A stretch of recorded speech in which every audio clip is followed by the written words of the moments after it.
we're talking tonight. We're picking up again on the Colors of Hope devotional series. And tonight, our color is the whole rainbow. So I'm really excited to welcome the Reverend Dr. Marian Edmonds-Allen. Marian and I were talking earlier today, and I said, "Do you want me to read your bio?" She said, "Let's just keep it casual tonight." So I do want to say that she is the executive director of Parity, which is a New York City-based nonprofit. Her work has been for many years at the intersection of faith and the LGBTQ+IA community. And so I'm going to let her share more about kind of who she is and what she's passionate about through her own storytelling tonight, rather than diving into an official bio. But let's begin with opening with a moment to connect with the divine.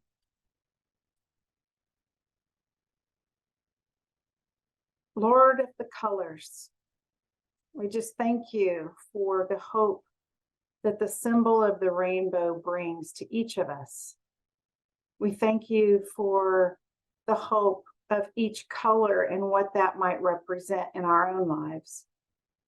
Lord, I just thank you for the opportunity to gather, to be inspired and encouraged on our own faith journeys, and to ultimately walk away with that pot of gold that we can use to share with others around the world. I just pray that you would bless us with that gift tonight, and that Marian would be blessed in the telling of her stories and feel the love of this group. We just thank you for this time together. In your name we pray. Amen. I'm going to play a song that, to me, this rainbow color tonight represents. And I don't know this group, but I just kind of felt like these were the words that resonated the most with me when it comes to the idea of the rainbow as a color of hope. Let me share my screen here.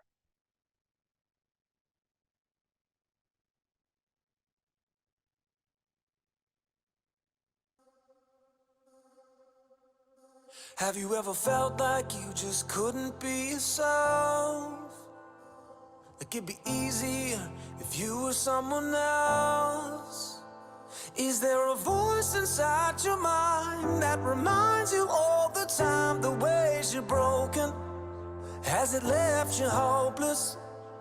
It can be a hard thing, just being alive. It can be a dark thing when you're trying to hide.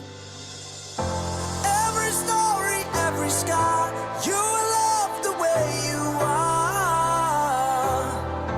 There's nothing you need to prove, 'cause heaven knows your name. There's a reason you were made, fearfully and wonderfully.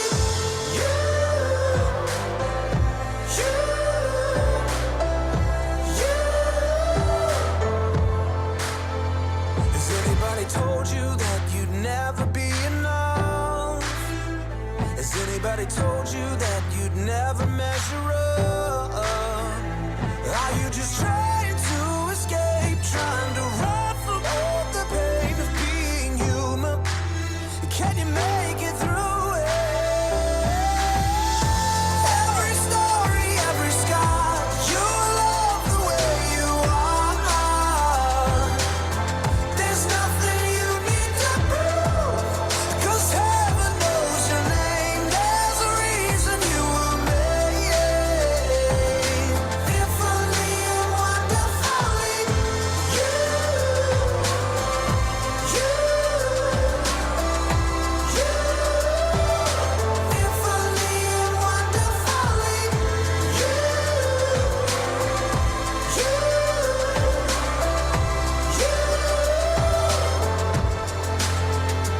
can be a dark, dark thing when you're trying to hide. Every story, every scar, you love the way you are. There's nothing you need to prove, 'cause heaven knows your name. There's a reason you were made. Fearfully and wonderfully, you.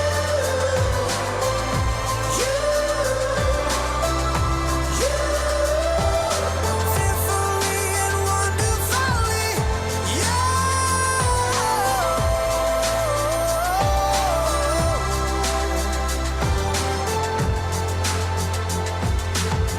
Don't give up, don't give up. He's not giving up on you, not giving up on you.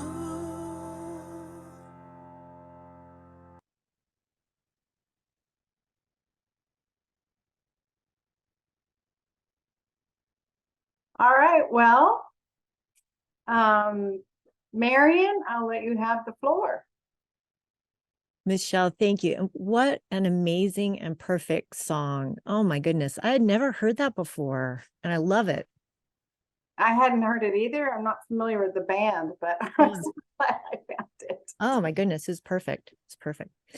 All right. Since you said that this is like an adult youth group, I am going to do an icebreaker activity that I always do when I talk to youth, which is to ask you. So we're going to do this in popcorn fashion. Someone's going to lead us off and answer the questions and then choose someone else. And your questions are, what is something cool that happened this week? Okay, so just like I'm talking to youth, here's how I say it. What's something cool that happened this week? Something not so cool, and a fascinating fact, something that's fascinating to you. And I always say to the youth, if it's an animal fact, you get extra points. And I'm going to pick on Michelle first to get us going.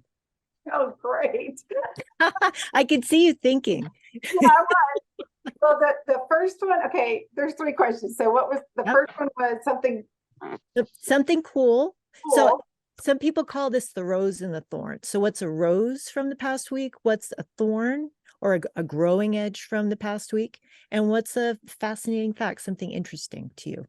But no pressure because of the animal thing. No, you don't have to do that. Extra points though. Right. Well, for me, the easy thing, the cool thing, the rose, is that I got to attend the Parliament of the World Religions this week. And that was in Chicago. And it was, we're going to have a separate session just to share stories, because Rick and Sandy and I were talking about that. That, you know, a lot of you are curious about hearing how it all went, and we just get all that out and talk about that, share those stories. So, but for me, that was the highlight. The thorn was that I finally, after multiple tries, tracked down the Vanderbilt Divinity School guy and found out that they do not have a hybrid program for what I would be considering. So that was kind of the thorn, because I was really excited at their global Christianity studies. And then kind of a aha. You know, I think for me it was, and I'm not sure I'm answering the question correctly, but there was an experience of a taking photographs that were kind of photojournalistic moment where people didn't know I was taking their picture, but it was really capturing one beautiful little piece of the Parliament that wasn't scheduled. And it also helped bring me closer to my own spiritual practices, because some of the imagery in those pictures reminded me of practices that I could do better at, and also reminded me of just how special I am in how I do some of those practices a little differently. So That's beautiful. That's wonderful. oh, I get to pick somebody. Yes, please. I'm going with Sue.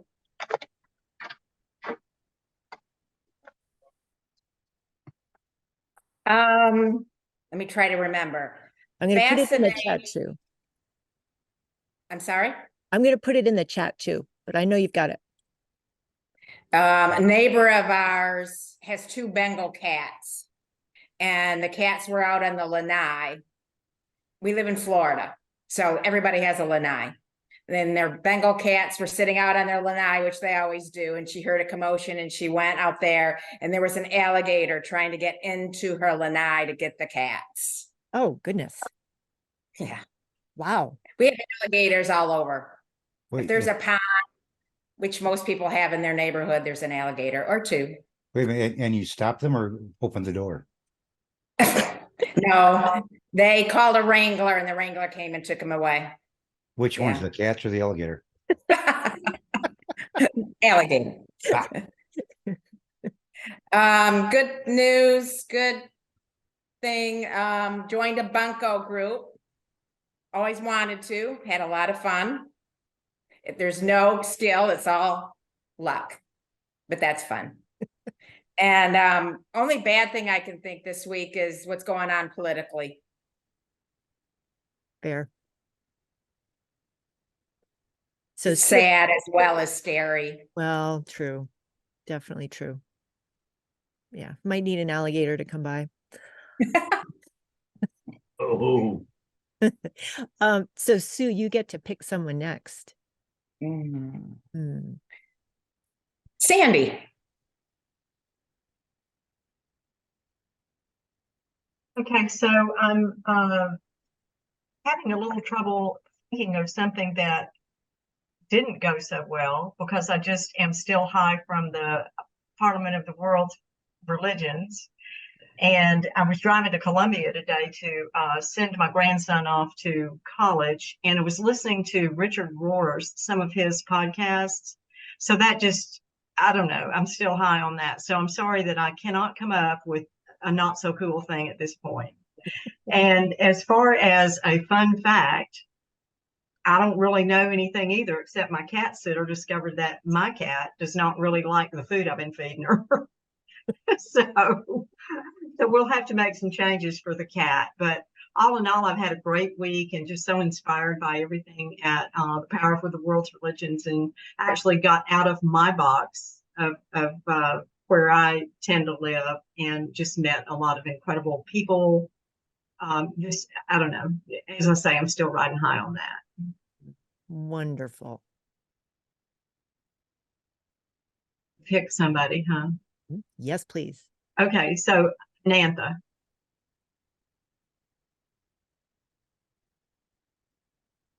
I just rejoined. Can you please repeat that question? Sure. Something cool that happened this past week, something not so cool that happened, and a fascinating fact. Can be anything you want. Oh God. For that, I got to turn on my camera. Okay, so and this is Tom. It's sitting there. So I'm trying to see what man, something cool. Could I'll have to pass for now and pick somebody so that I can come back. Okay, sounds good. Who are you gonna pick? Yeah. How about Sandy? Oh, she just finished? Okay. Yeah, I just finished. Rachel. Your timing is great, Anantha. I just finished writing those things down. Oh, wow. So I was really thinking about everything for this week. So my something cool, I was given a promotion and received a new account with work this week. So that was very exciting. Something not so cool. I live in California. I'm in Los Angeles. And currently we have a wonderful storm, which is beautiful. But we found out that our roof leaks and we have termites. So not so cool. And then a fascinating fact. One cool thing I learned about this week is that trees have a defense mechanism against predators that will either deter the pest or attract its predators to get it to stop attacking. Ooh, that is cool. I didn't know that. Right? It's really cool about trees. Rachel, maybe the leaky roof will drown out the termites. I can only hope.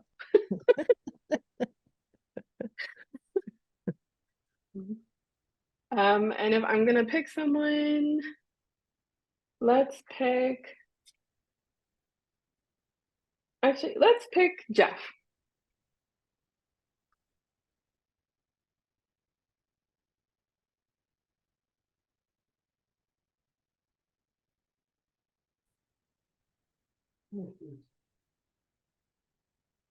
Thank you, Rachel. Sorry about that. Something cool. I'm really enjoying this Bonhoeffer class. It's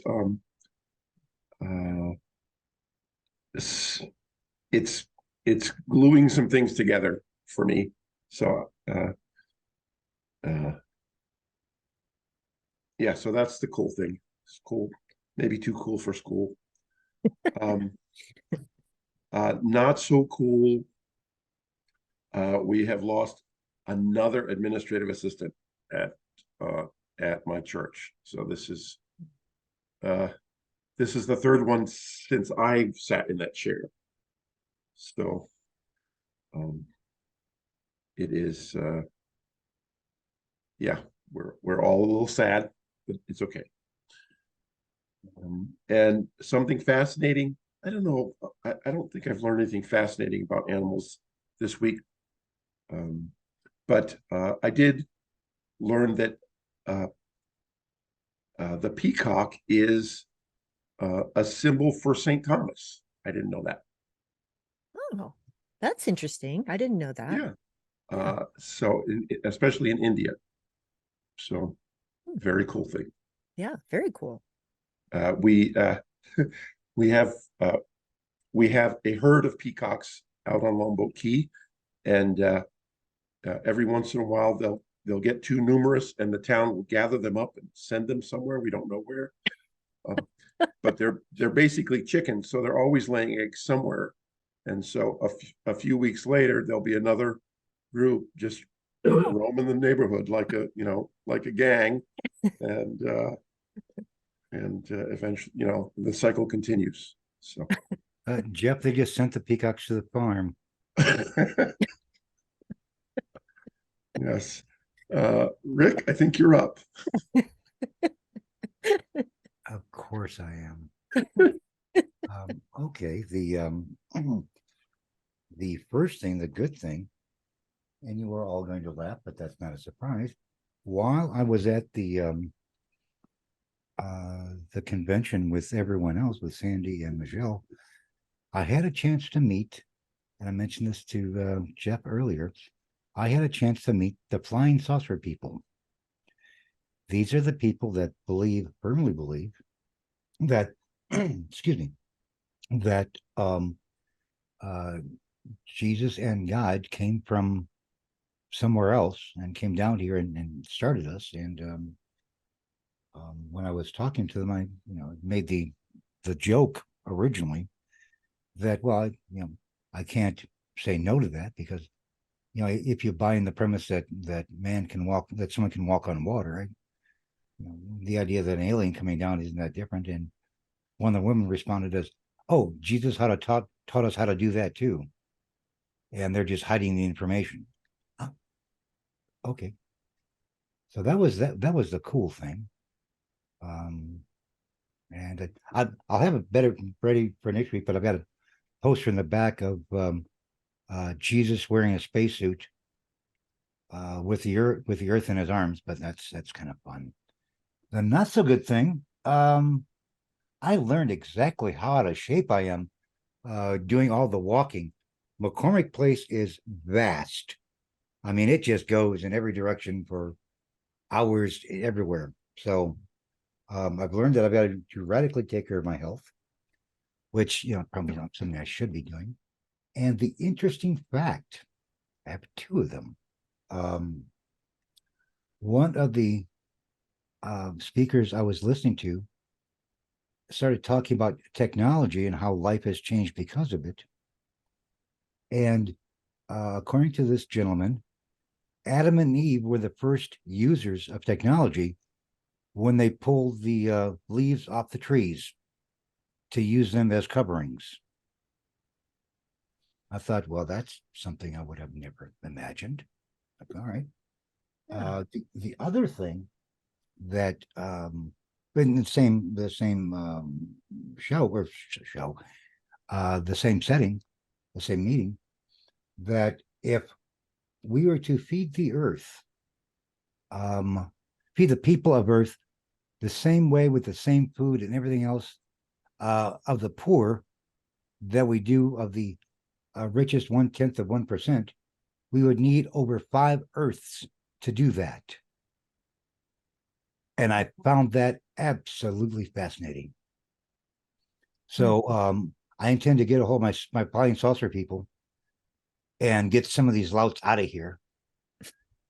But that was I would have never imagined that there is that much disparity, or there's that little food in that many people.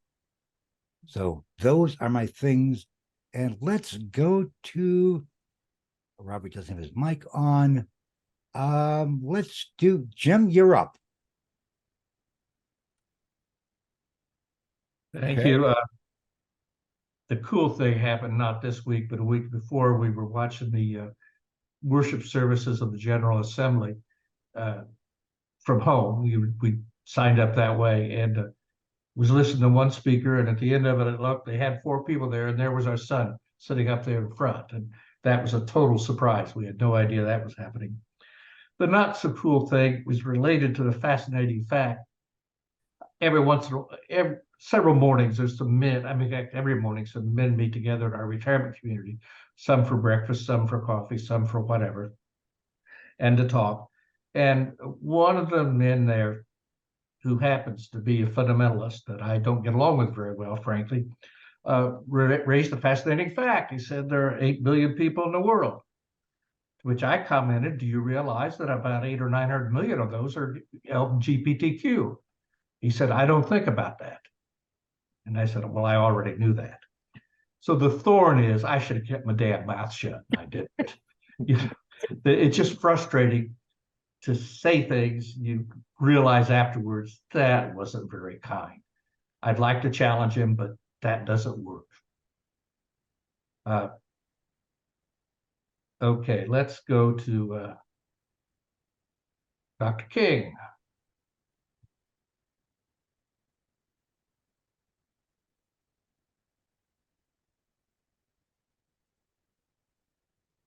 Did I say that right? Yeah, Roy, he called you. Can you unmute?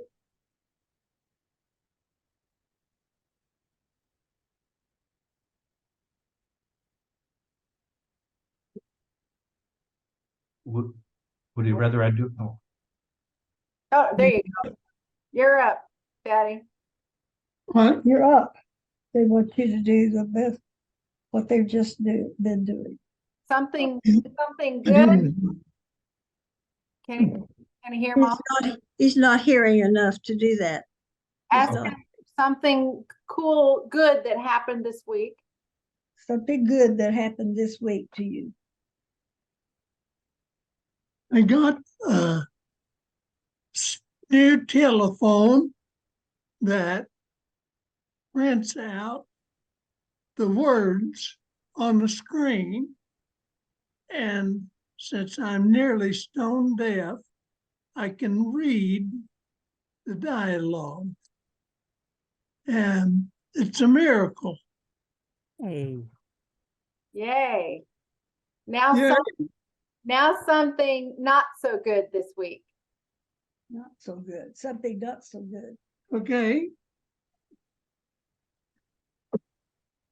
I didn't get to go to church today. I woke up in the middle of the night with a great pain. And I had it for the rest of the night into the morning. And Dorothy wakened in pain today, so we had to stay home instead of going to church. And that's always hard for me.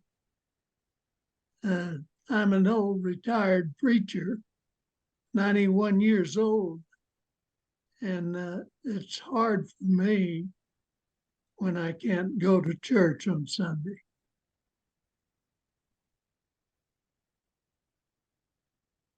And a fascinating fact, if you can think of something that fascinating that you learned, discovered recently. Something fascinating that you learned recently.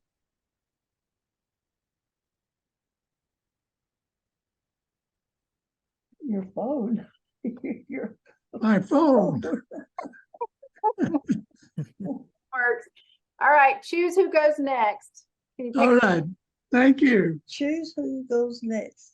You choose somebody to go. Oh, well, I want Jim.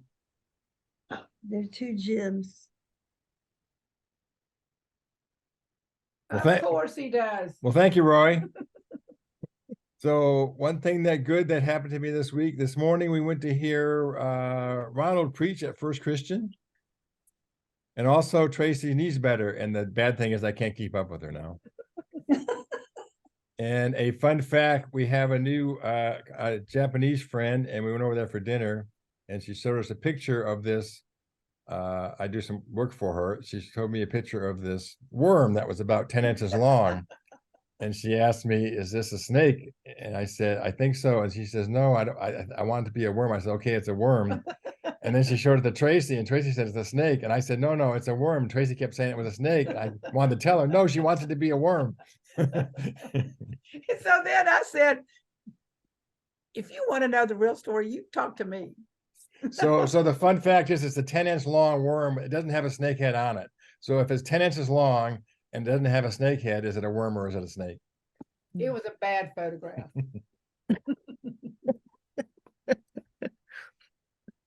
How was it cooked in your meal? It was raw, like sushi, of course. All right, I'm going to pass it to Tracy since I'm unmuted. All right.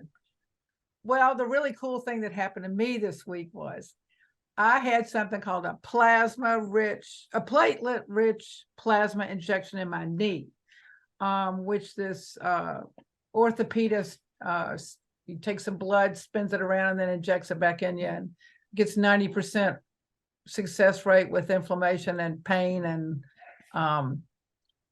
what's that thing? Anyway, good juju, I'm hoping. So it takes 2 to 6 weeks. So I'm ever hopeful. I've already decided it's going to work. So, and then the not so cool thing is my friend Faye is not doing well, and she's probably going to go on hospice. And anyway, it's just sad, sad, sad.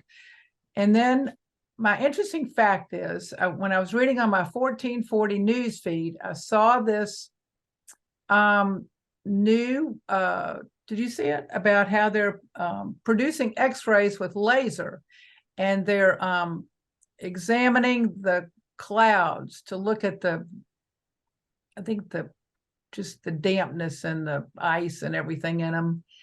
And it was so exciting because they're producing these x-rays and laser on SLAC, which is the Stanford Linear Accelerator, which is right down the road where I went to school. So I was all excited about that. They had this aerial view and everything. So anyway, I knew nobody would probably want to see it but Mulvaney, but I sent it to him. So that's it. Wow. What? Pick somebody. Oh yeah, pick somebody. Okay, Lindsay, you're it.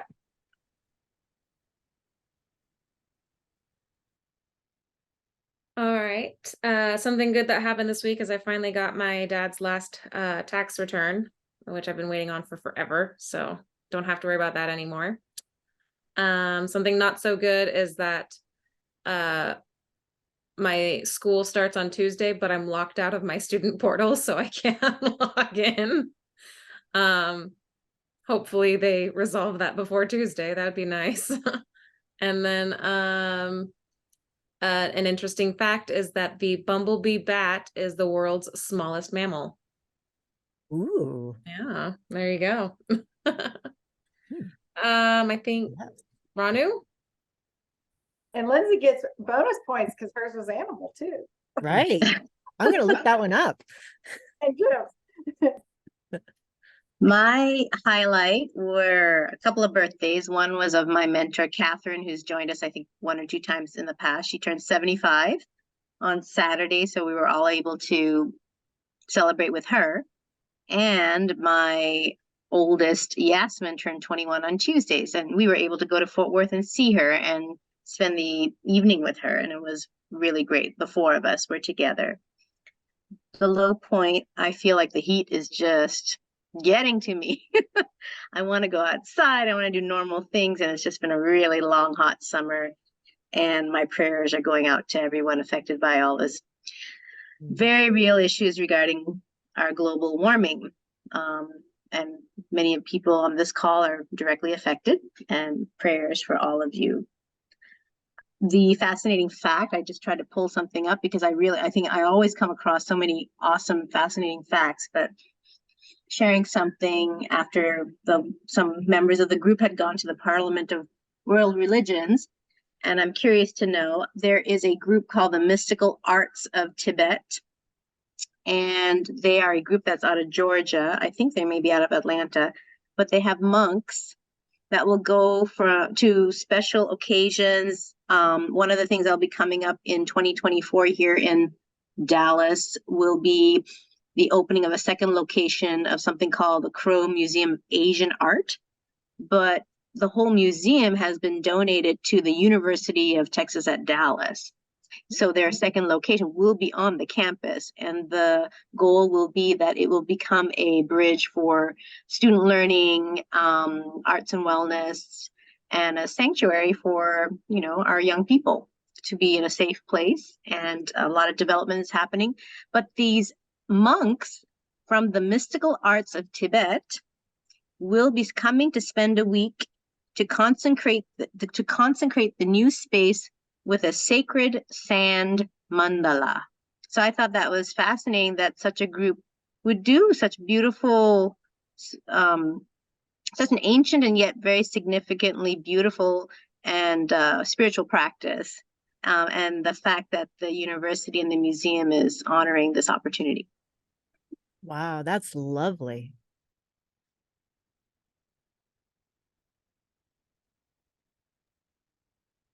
So has everyone gone? Who hasn't gone? I was trying to take notes and then I got so excited I lost track. Yeah, no, I think Ananta is next, and then I know that Ranjan will have to go too, and there might be some others. Dave hasn't gone. So I can choose Ananta since I know he's been queued by now, and then I know the others can be done. Can I defer it to Ranjan now, and then I'll come after Ranjan. So cool thing that happened this week is Ananta deferred to me a second time. No, a real cool thing that happened was last week we got to witness 8 young men that had come from India after almost 26 hours of flying and performed a fantastic 2+ hour dance performance of the oldest classical dance from India, which both our daughters practice as well. They've learned that for a good part of 15 years in practice. So for us, it was really one of those spectacular, one-of-a-kind performances. So that was really cool. I had never seen an all-male dance troupe like that before. The not so cool thing is every day we've been getting alerts from our grid operator in Texas asking us to cut down the use of electricity since the thermal generation is getting depleted, which means something's not good somewhere. So that's just not cool. They've had 4 years to fix it. And so that's something and I really worry about it when I think about the fact that, when we leave the house, we set the thermostats at 87 and we walk in and the ACs are just blowing. Right, at 87 because the outside temperature is 110, and with heat index it's 115. So I can't even imagine somebody being without power, especially if they've got health issues, elderly. So prayers for everybody there. Rhonda, before you stop, is there a name of the dance that the girls know how to do that you saw these? Yeah, it's actually called ODC, ODISSI, and you know, it's one of the oldest dance forms from India. And an interesting fact about it is it was originally started and practiced within the temples of the state of Orissa, where I come from, or I should say my parents and ancestors come from. And they were always male dancers. And it wasn't till the early 50s, or yeah, I would say early 50s, late 40s, when several people, including one of my aunts, ended up jumping into this dance form because there were some teachers willing to take in girls. And my aunt passed away in 21 as the oldest living proponent of the dance at the time, at the age of like 92. But it's very graceful. We'll have to share some videos with you all of our girls dancing, since you know them, so it would be that much more meaningful. So we'd be happy to do that. Yeah. And so what was I going to say? Oh, a cool fact that I learned.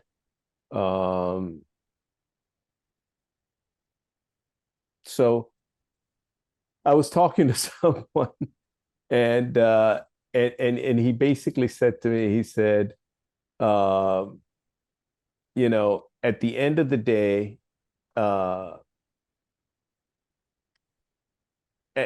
the end of the day, it doesn't matter whether you're black, white, you know, American, Indian, Japanese, Chinese, whatever. He says, when the snake bites you, he said, you die, because nobody has the ability to fight the anti-venom. He said, however, he said, the only animal that can survive a snake bite is something we see all over Texas, an armadillo. Ooh. It was armadillo or a possum. I think it's an armadillo, I think he said. He said they naturally have the venom against, or the anti-venom against rattlesnake bites. So I said, huh, that's interesting. He also told me, and I knew this fact, that the armadillo carries the virus that causes polio. No, what is it, Ranu? Leprosy. Leprosy. Sorry. Leprosy. Yeah. Sorry. Yeah. So, interesting fact. Very interesting. Disconcerting, but interesting. So, I haven't validated if the snake bite story is true or not. So I don't know if he was asking me to turn into an armadillo or not. So an abridged version of my experience. So past week, I was reached out by the prominent family of India, the Ambani family, personally to ask me to mentor their second generation of Rockefellers, so to speak, because that's the type of family they are. We're very involved in public service, and they do a lot of educational institutions and healthcare freely for masses of India. So the daughter-in-law of that family called me and said, she requested I be their sort of a family member in terms of advice for the future. And that's kind of a huge deal, because the inner entourage of their family, just typical of most of those prominent industrialists, they do not have Christians in the inner circle of the confidants that they deal with. I've not heard of any person of Christian faith represented in those things, and neither Muslims.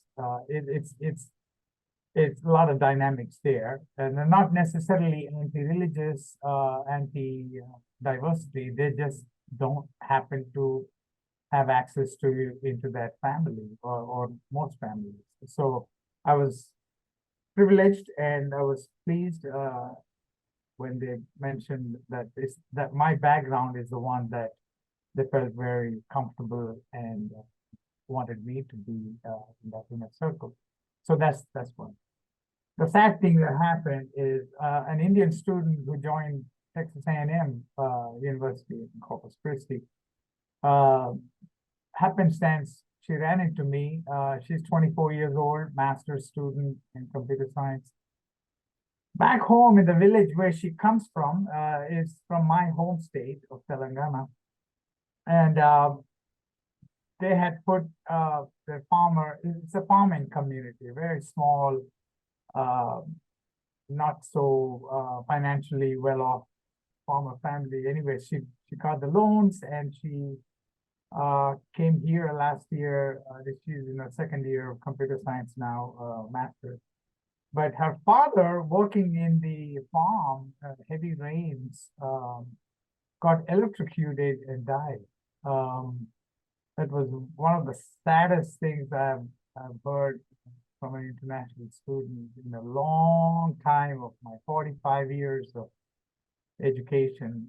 It just, and she gravitated towards me almost both psychologically and for comfort and for some solutions, some of the things that I'm trying to do to help her. That remains a very, that's the sad part of my previous weeks, I think. And the coolest thing that happened, I must lead a very dull life. I don't think I have a cool coolest experience. But then with that, I'll call on Tom to share his experience. Well, I haven't had much of an experience this week that was positive, and I don't want to go into a bunch of negatives, so I kind of want to pass. Okay, yeah. If that's okay. Absolutely.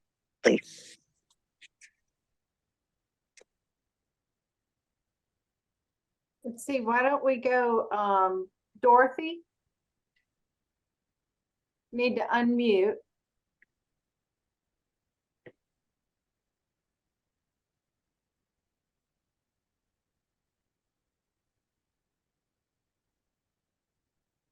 There you go. Okay, well, I don't have anything really new except that Roy and I were just the same pros and cons this last 24 hours. Except that I was thinking one good thing is that our air conditioner works. And I hear all these talks about not having any error, and I don't think well, that's my blessing for is air conditioning on, and I just pray that more people could have that. As far as negative, well, we're not well today, and I've hurt pretty bad, but that's gone. That's going to be gone tomorrow. What's the third thing?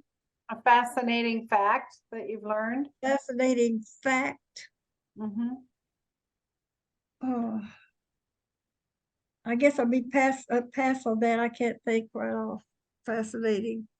Okay. I think we still have Dave, Elaine, Robert, if he's available, Greg. Looking around to see who else hasn't gone. I think that's it. So Dave, you want to go? You're unmuted. Yeah, well, since we're talking about air conditioning, so a cool thing and a not so cool thing happened this past week. Our one of our HVAC systems wasn't working. We got it working, but in the process of doing that, we now have a new thermostat, which is controllable with Alexa. So I can say, Alexa, set the thermostat to 72 degrees, and it'll do that. And for those of you who don't know, everybody look at Michelle right now, because this is what kind of geek I am. Alexa, turn on dining room. Wow. Alexa, turn off dining room. So I'm so impressed. I love that kind of geeky stuff. And now I can control an air conditioner with it. Fun fact. I don't know. Let's see. 700 grapes go into a bottle of wine. How's that? Wow. Yeah, that's really good. It was new to me. Elaine, are you within microphone? Or Greg? Just hope that's your party. Or Robert? If not, then we will go ahead and wrap this part up. I guess they're not. Oh, I'm they're here. I'm okay. just trying to figure out how to get my picture on. Here we go. There you go. Hold on. Okay. Sorry, facing the camera. Okay. So where did I write it? Okay, so something cool that happened this week. I got to go to my very first Sod Poodles baseball game in Amarillo. But what made it more special was that my cousin Sharon met me there after work and we saw the game together. And she was my favorite cousin when we were children, but I only got to see her like once a year. And now she lives in Pampa near mom and dad. And I'm living in Clarendon, which isn't that far, but we hardly ever see each other socially, well, anywhere besides the farm. So it was really nice to spend time with a cousin. Not so cool as my husband's been taking 3 months off of everything, trying to gain some energy back and such. And he headed back to school this week. So the vacation's over. No more out of town trips. No leisure living. Why my fascinating fact, while we were on his break, we went to Hot Springs, Arkansas to check out the venues that we're going to use in November for my son's wedding. And we visited Bathhouse Row. If anybody knows anything about Hot Springs, Arkansas, it was a hot spot in the Victorian years. And there are 8 bathhouses. Only a few are open now, but there were 8 built between the 1800s and 1900s. And now the one we visited, called the Fordyce, is a free museum. So you can go see what the old Victorian bathhouses look like if you go to Hot Springs and see it for free at the Fordyce. It was an interesting trip. It was fun. Thank you. Cool. Who's not been picked yet? Greg's unmuted. Greg? All right. Well, cool thing that happened. So I was out walking dogs the other morning at 6 a.m. And as the sun's coming up, this nice red sky, and I look over, and between some rows of trees, I can see the rooftops, and there was like we have them here in Florida, a big bird sitting on the very top of a roof, caught perfectly in the red sky behind it. So that was pretty cool. And the not so cool thing is, guys, Nala, no. I've got dogs here, of course. Yesterday we had a meet and greet here at the house. And one of the dogs that was coming over here for potential sitting was a 110-pound Staffordshire Terrier mix. And within 10 seconds of meeting, the big old 110 pounder lunged at Nanook, knocked him down with his weight, and pulled a chunk out of Nanook's spur. And so last night at midnight, I was running him into the emergency vet. $1,000 vet bill later. That So- was Friday. That was Friday, dear. Friday, whatever. I don't even know days anymore. I just know dogs. Is Nanook okay? Yeah, he's getting better. I mean, he's really lethargic. There's some drainage going on, so I'm just keeping an eye on him. But yeah. So apparently the meet and greet didn't go that well. And I guess the dog's not invited back, right? No.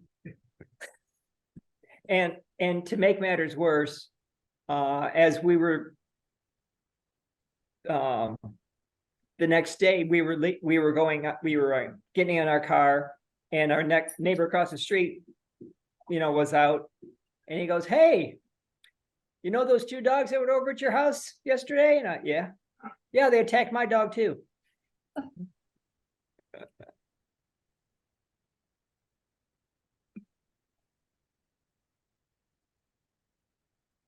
So yeah, I'm taking care of Nanook. I'm taking care of right now a golden retriever that's blind, and then I'm taking care of a 14-year-old husky mix that she's probably on her last legs. Aww. So it's the geriatric ward over here.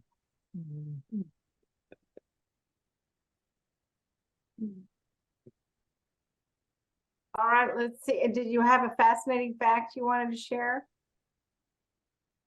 I walk dogs all day. No, I have no fascinating facts.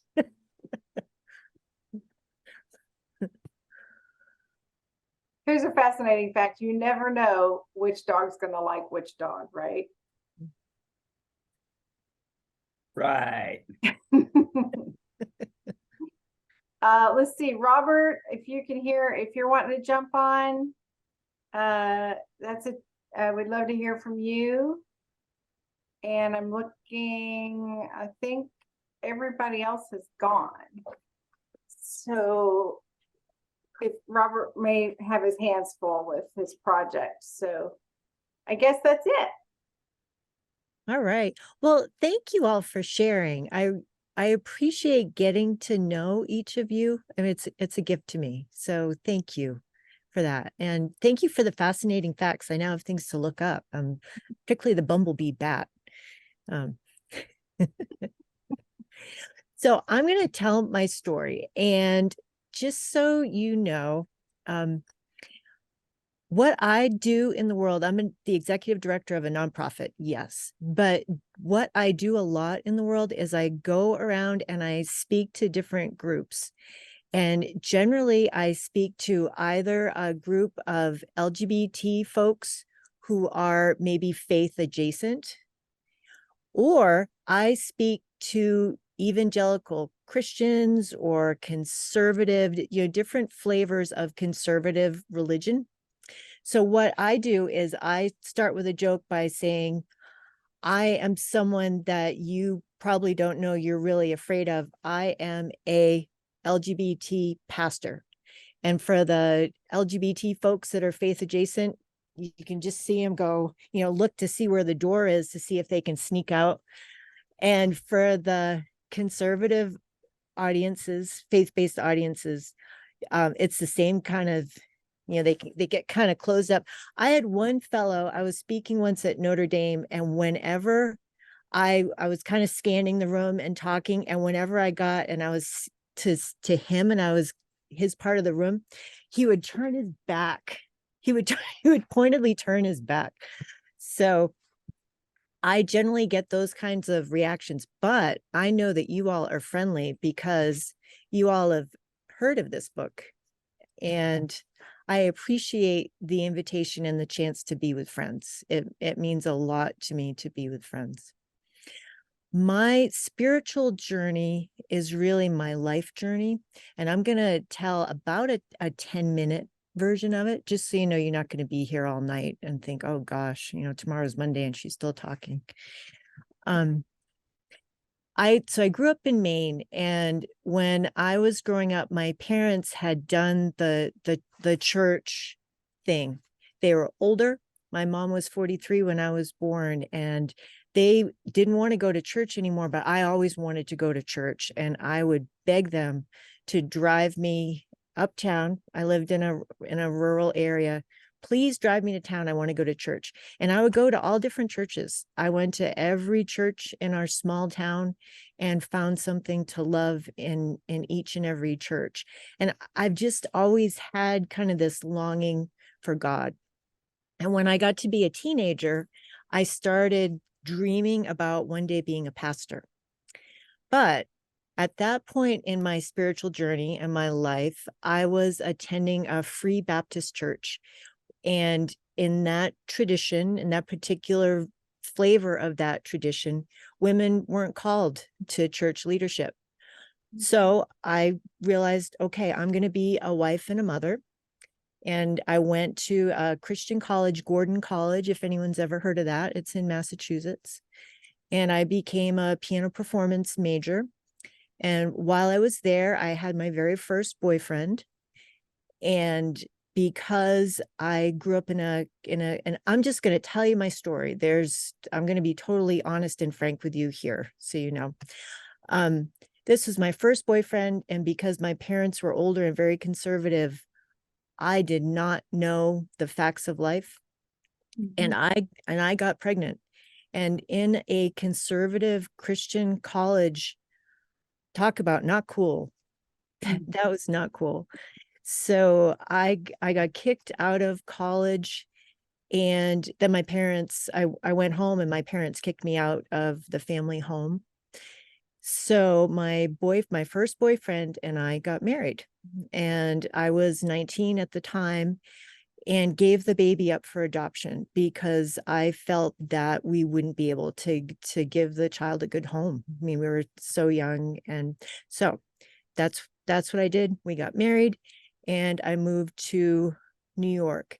And at that point, I was in such shock, I think, that I became housebound, and I didn't leave our home, our apartment, for 5 years until I became pregnant with our second child, our son, JJ.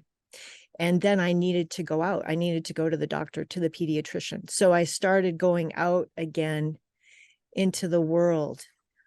And it was a slow journey re-entering back into the world. And I had been going through a time of wondering where God was for me.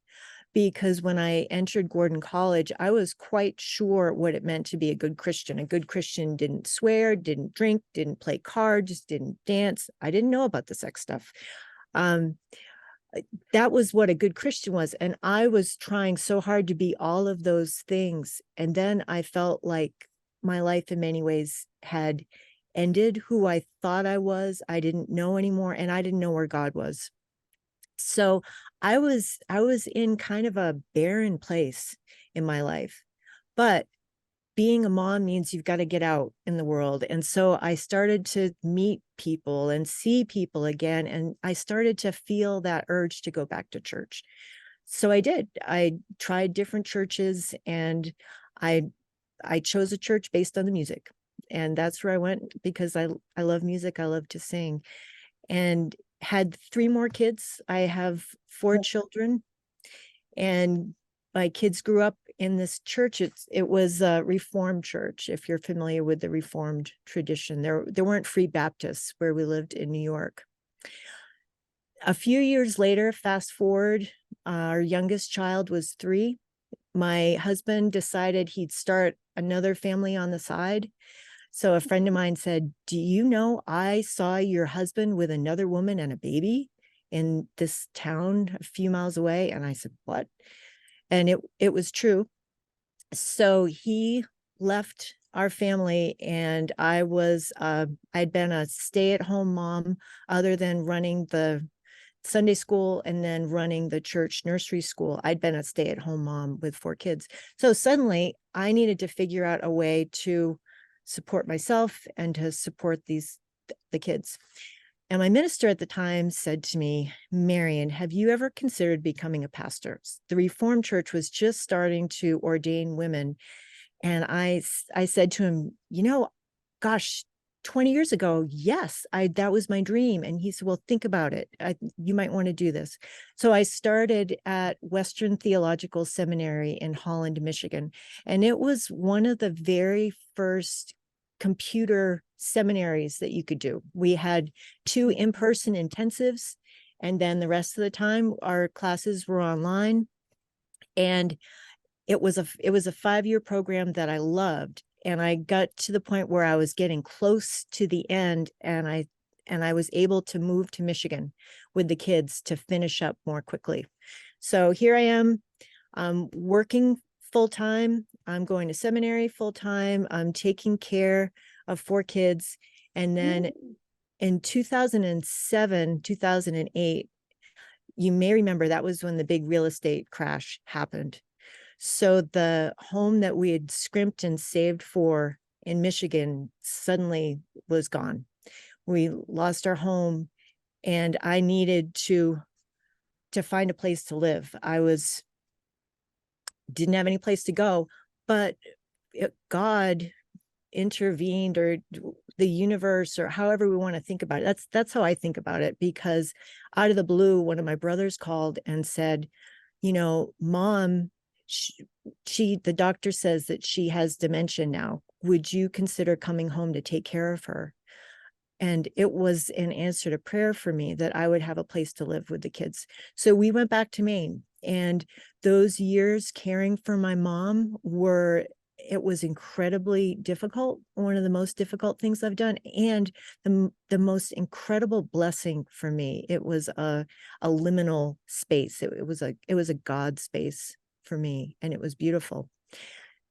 So I was trying very hard to finish seminary in all of this, and I was 1 class away, and I needed to do clinical pastoral education. And some of you, I'm sure, know what that is. And for those of you who don't, it's a 3-month period in essence, at least at this time. They've changed it a bit now, where I was expected to work as a chaplain in a hospital and get my credits so that then I could take my final examination and graduate and be ordained. I've done 15 of my 16 oral exams, all of that. One last thing to do. So I started the CPE program at Maine Medical Center. And the way CPE works is there's a small cohort. We had 8 students, and the first part of the day, the first 4 hours, you go into a patient's room and you do everything wrong.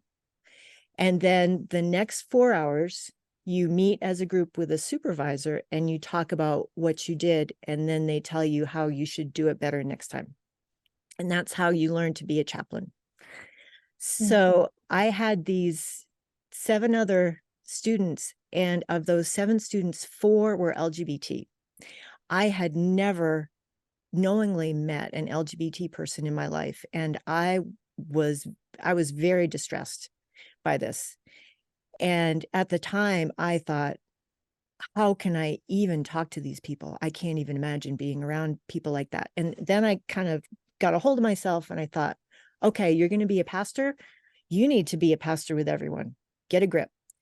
So I got a grip, and I was friendly and part of the group.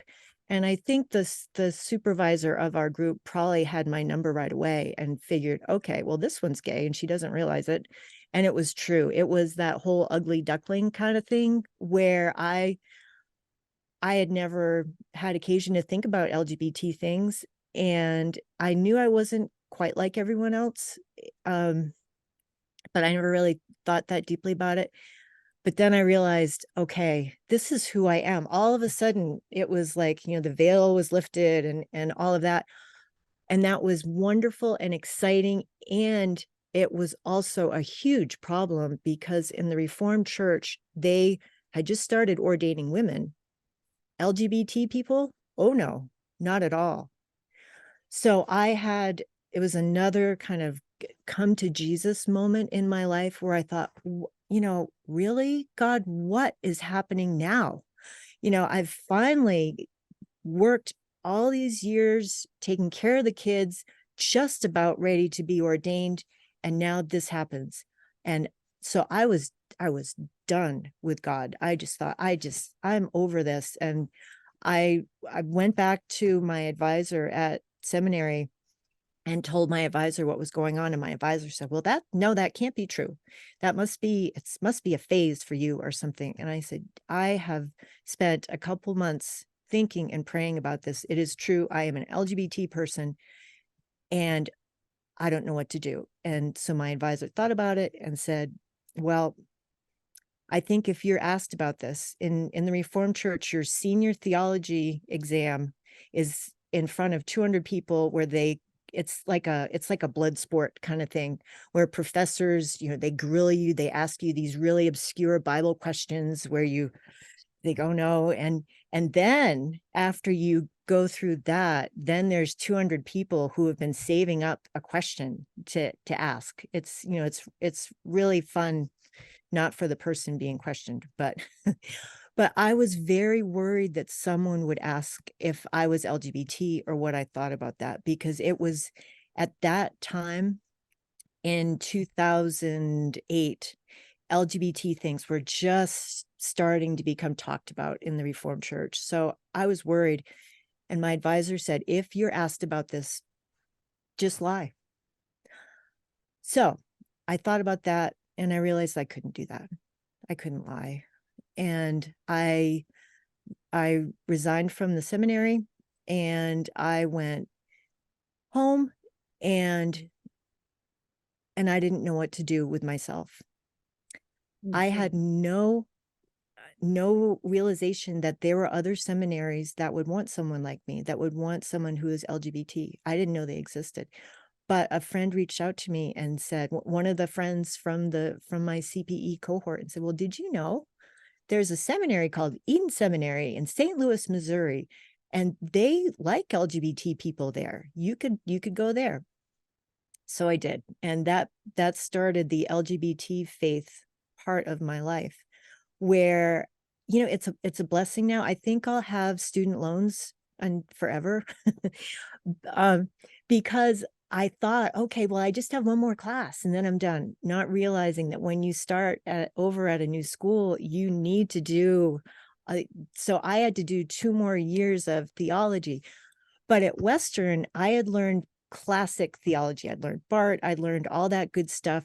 At Eden, I learned feminist theology. I learned queer theology. I learned liberation theology, all these things I'd never, ever heard about. And it was such a gift to me to learn all these new things.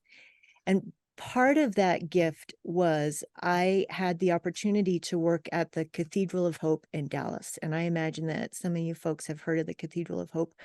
So I went there and spent some time working there as part of my seminary education. And I became a church planter for the United Church of Christ and planted a UCC church in the Mid-Cities region.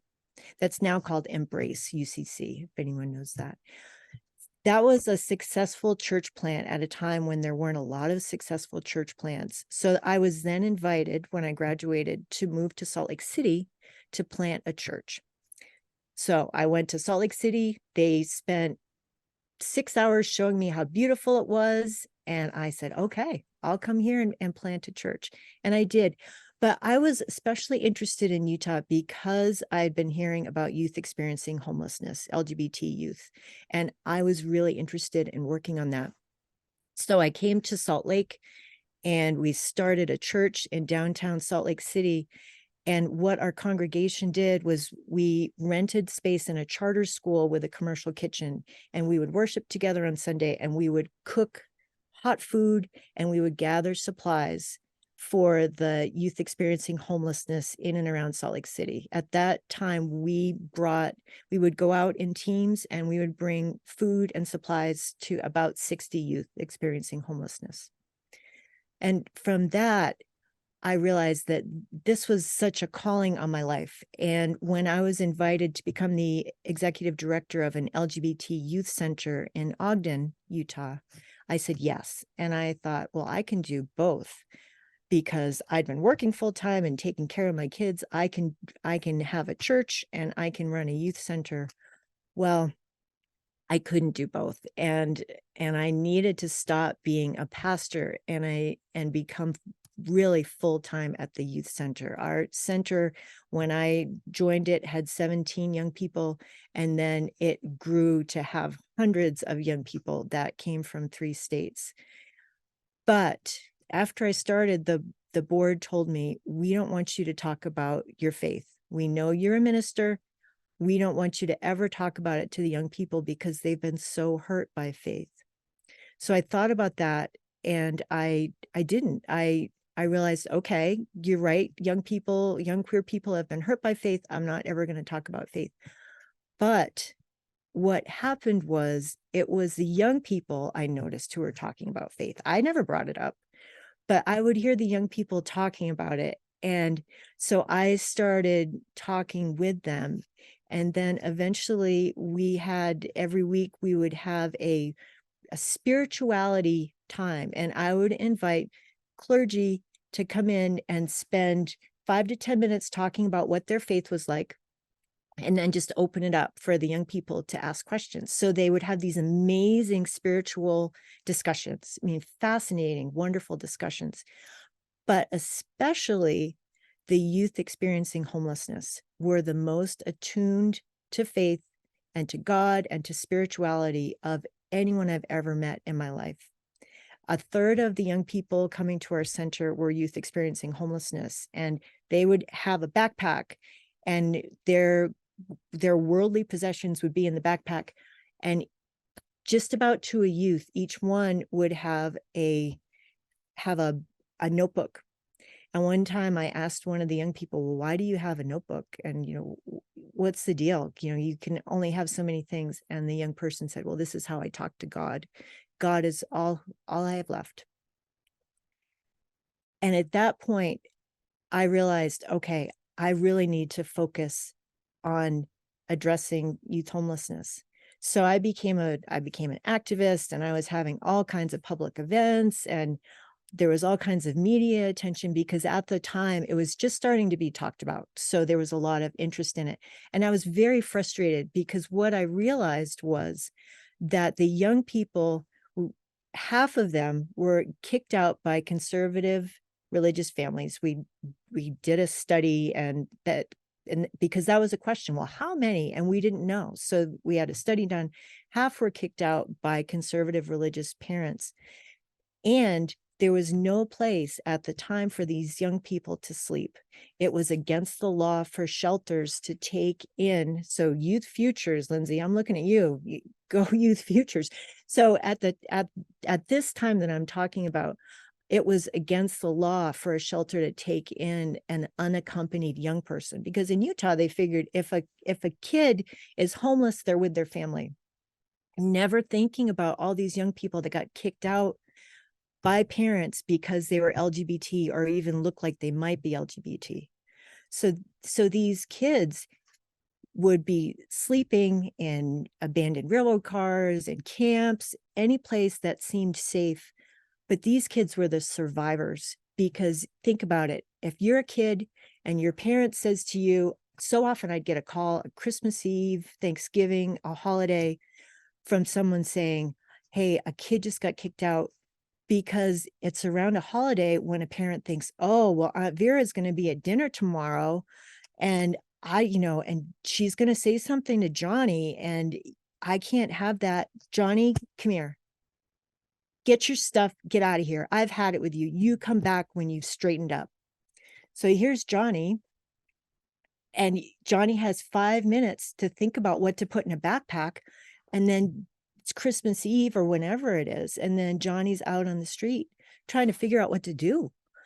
I mean, I don't know what I'd do if suddenly I'm older now. I would have an idea what to do, but a teenager, what do you do? So kids would have a backpack, have something, and would walk around, and predators, of course, would look for these young people. And another study, within 36 hours, every single homeless young person has been approached by a predator who will say, oh, you look like you might be hungry. Do you want to go to McDonald's? And then from there, it's, oh, well, do you have a place to sleep tonight? Do you want to sleep on my couch? To horror stories like a kid being injected with drugs and waking up in the back of a U-Haul. I mean, that's how awful it was. So you can see why I was furious with the world, and furious, to be honest, with conservative people of faith, particularly the Church of Jesus Christ of Latter-day Saints.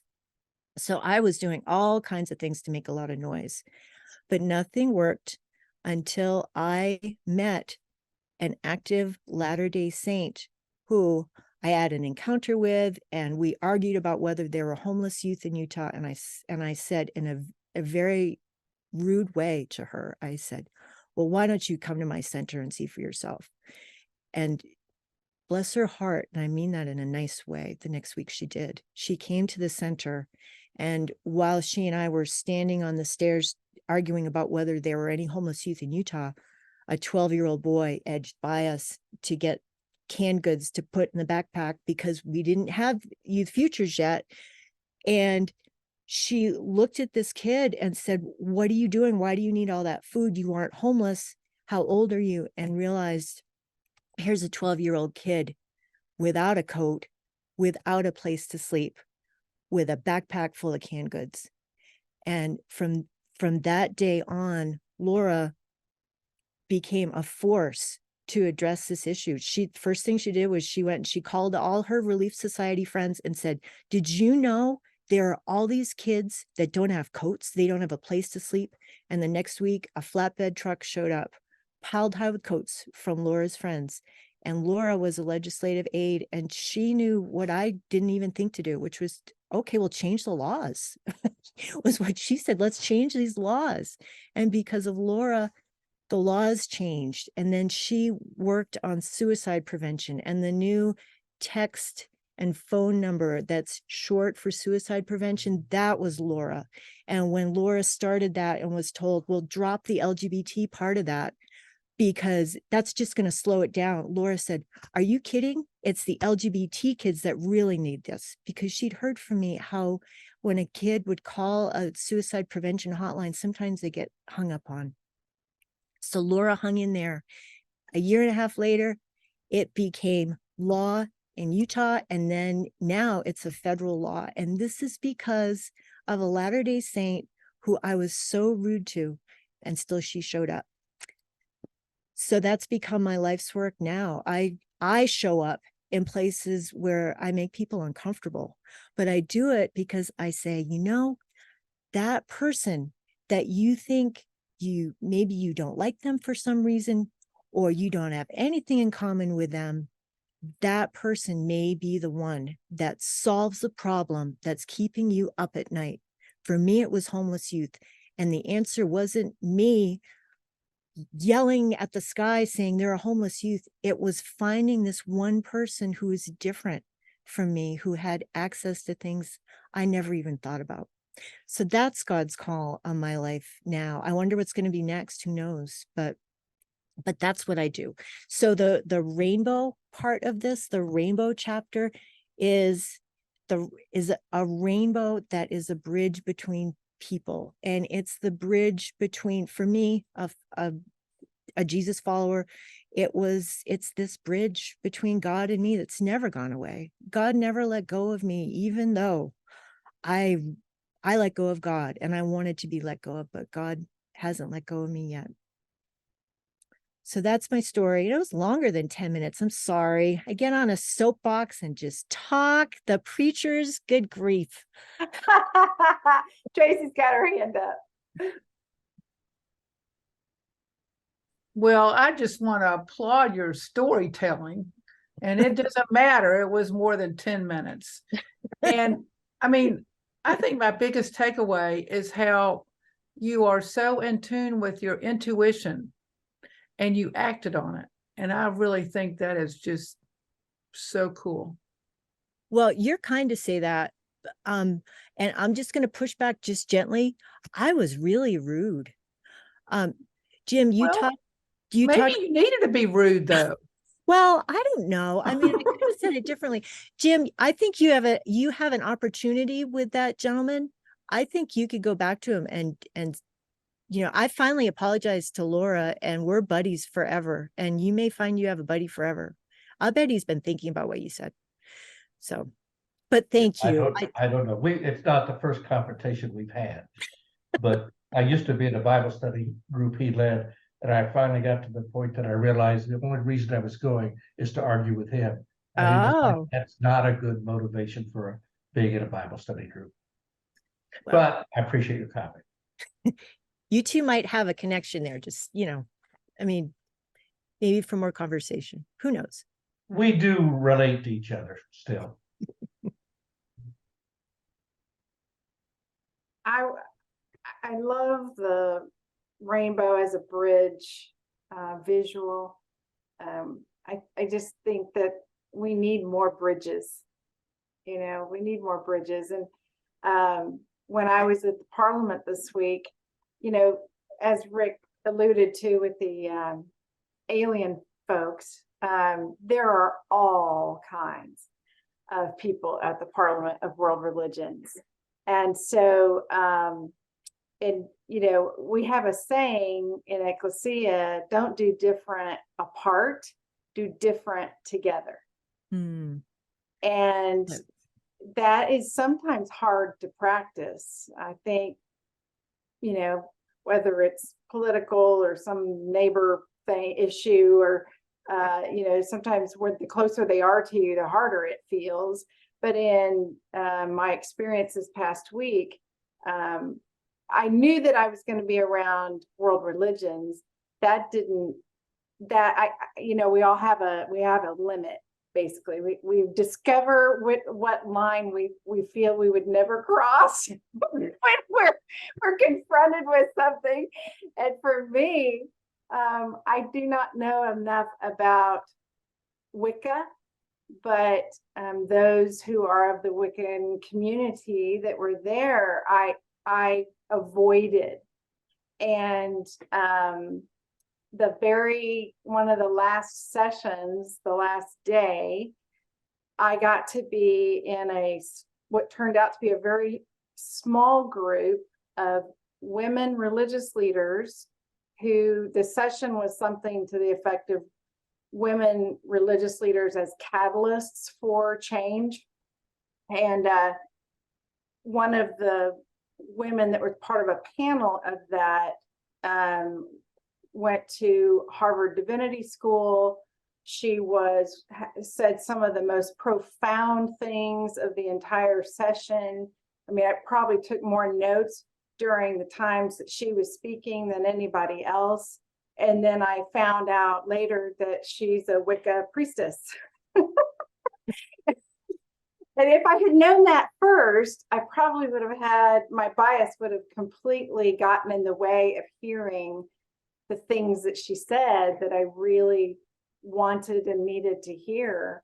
And so, just because the person at the other side of the rainbow is vastly different than we are or where we are, just seeing that rainbow as, a bridge to just being able to see someone for the person that God made them, as the person that God made them, and not as what my bias or my perception thinks of them. So, all right, let's see. Ranjan, you have your hand up. All right. Thank you. I echo Tracy's comments. You could have gone on for 30 minutes, inspiring. And more importantly, if there isn't a believer out there, they listen to your story and they better become a believer, right? Given the work you did here in the Dallas area and the mid-cities, are you associated with churches here? As an example, we've attended an event at Oaklawn United Methodist Church. which is very, very, it's one of the oldest churches there on Oak Lawn, and obviously very supportive of the LGBTQ plus community, and that's a huge problem here in, the same problem you're facing in Salt Lake. We've got that issue here, and so I was just asking, are you sort of, I don't know, interconnected with these different churches? I'm not now, and I've heard about Oak Lawn for sure. And I know that there's some bright lights and some wonderful ministry happening in and around Dallas. Absolutely. Yeah, we'll have to send you some information about the church. Good. I'd love that. I would love that. Thank you. Thank you. Rick? Yeah, hi. First, what an incredible story. It's just, it's fascinating. Doesn't really begin to mention it, but I'm wondering, is there, or what would it be like? Let me get on camera here. What would it be like, or how would one go about trying to get someone like you and other people around the country together to take this from what you're doing locally to a national or even global level? I mean, how do we find your clones to make this more to make it more nationwide, to help more people? Well, Rick, that's a great question. I should have thought about that, and I haven't thought about it. I wonder who else is out there that feels drawn to this type of thing. Yeah. Yeah, I would think in the position that you're in, and with your history and expertise, you've run into other people along the way like this. And I wonder what would happen if, the group of you start expanding, taking your concepts collectively and expanding those into more areas. I think you could just do incredible good with everyone. And I thank you for everything that you're doing. Well, you are kind. You're kind to say that. And I'll think about that. You're right. I have met some wonderful people along the way. And I wonder who you all might know that you could send my way too. That's a wonderful idea. Thank you. Anybody else have any questions? I had a question. Beautiful story. I am humbled by your journey, and thank you for sharing so much of the very some difficult details too. And I really praise your spirit and your diligence to ensure that those who are not represented by other, being equals in the eyes of God, because some other human beings, we're all from the same race. Only looking at othering and differences is really very unfortunate.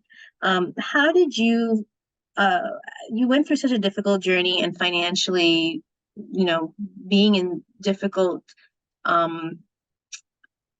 times, how did you recover to give yourself the opportunity to be secure, both financially and then, where you are now in your position of influence?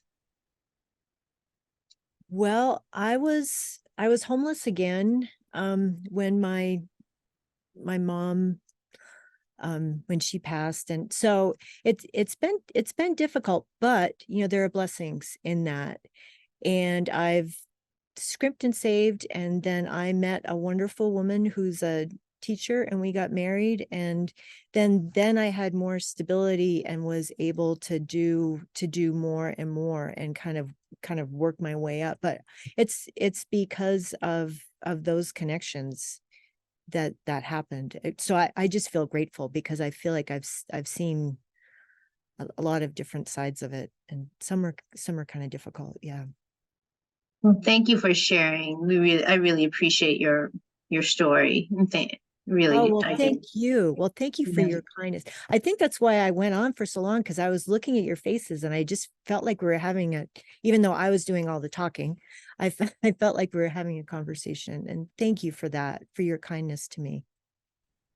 Marian, can you explain what faith adjacent means?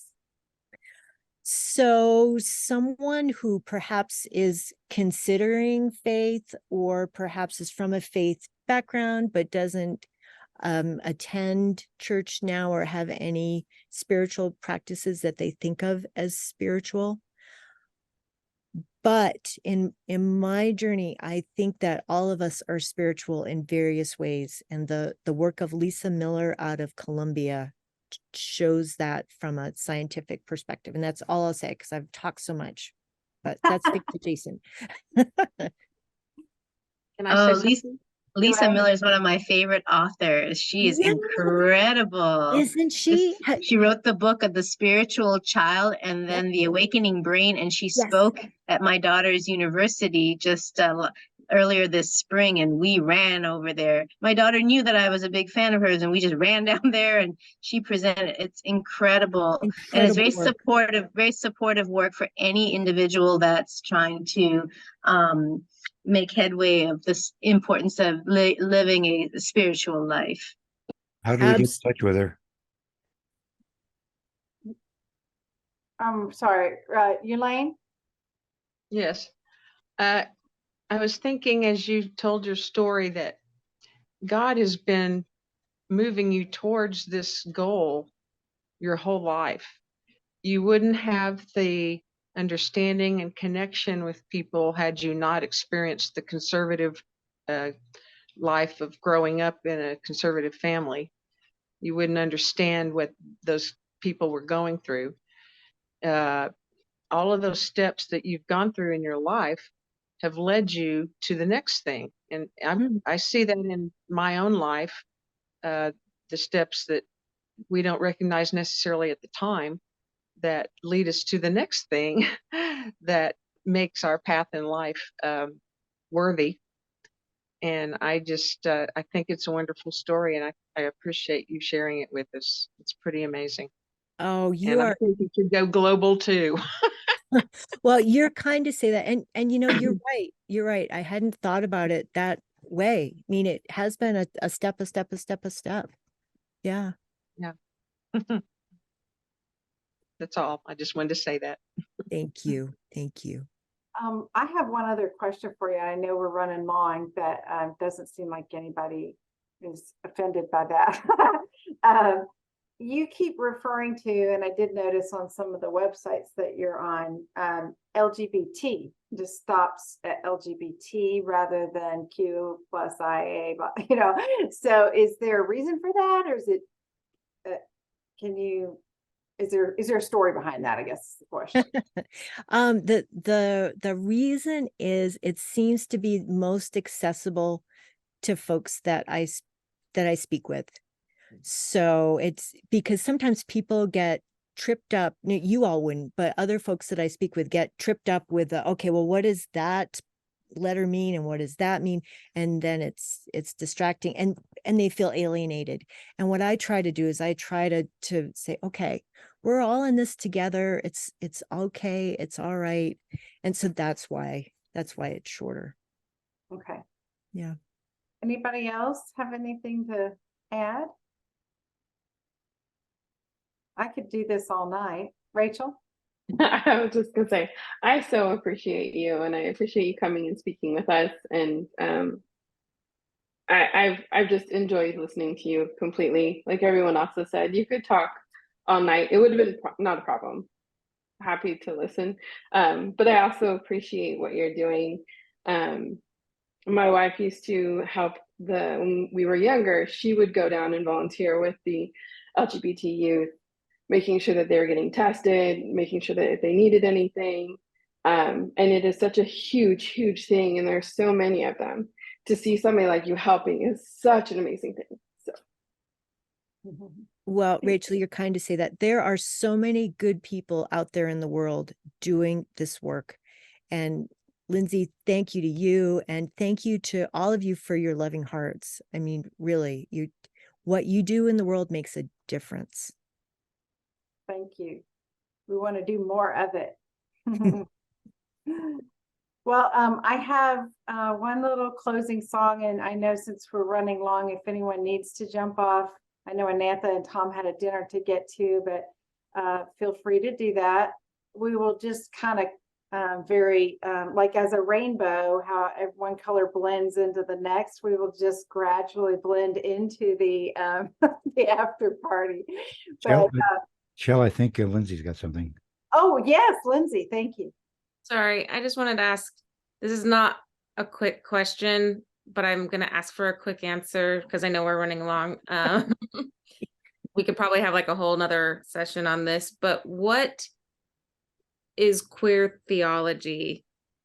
At least into, yeah, I understand that that's like a loaded question, but in comparison to like what you learned before, I forget what you called it, Barton or something, I don't know, but like what are like some highlights that for people like me who don't know? So queer theology means, in a nutshell, looking at theology from a different angle. So maybe turning something even upside down and looking at it. So looking at scripture that way, looking at tradition that way, and looking for insights that come from it. Different people would talk about it different ways. And I'll put the name of an author and a book who is from Dallas. Went to Bright Divinity School, or taught there. Thank you. Yeah. And if anyone ever wants to reach out to me for any reason, please do. That's my email address. And so Patrick Chang is who you're saying, okay, we'll look him up. And he went to Bright Divinity School, as did my dad, as did my brother Kenny, who's not on tonight, but Elaine is his wife. All right, let me wrap us up with Rachel's favorite, and this will be a closing prayer. And I just realized I don't have it up. Let me get it over here real quick. Good thing we're casual tonight.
Wake up where the clouds are far behind.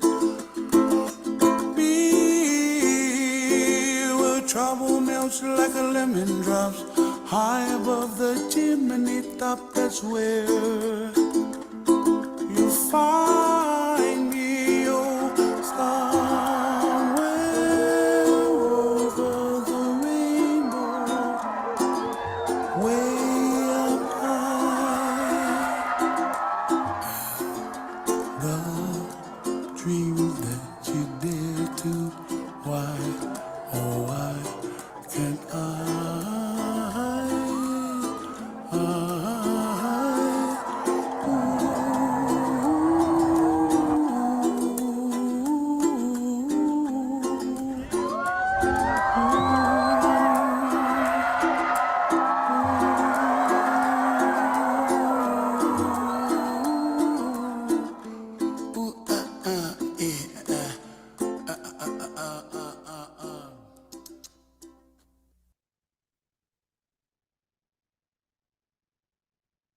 I just thank Rachel for introducing us to that version of that song because I love it so much. All right, well, thank you all for your time tonight and for sticking around. We will hang on a little bit longer to visit for a bit, but Marian, thank you so much. And please come back. We would love to have your voice in these conversations that we get to have. Oh, you're kind. I would love that. You all feel like my friends, and thank you for having me. I really appreciate it. Take good care, everyone. Bye now. Bye.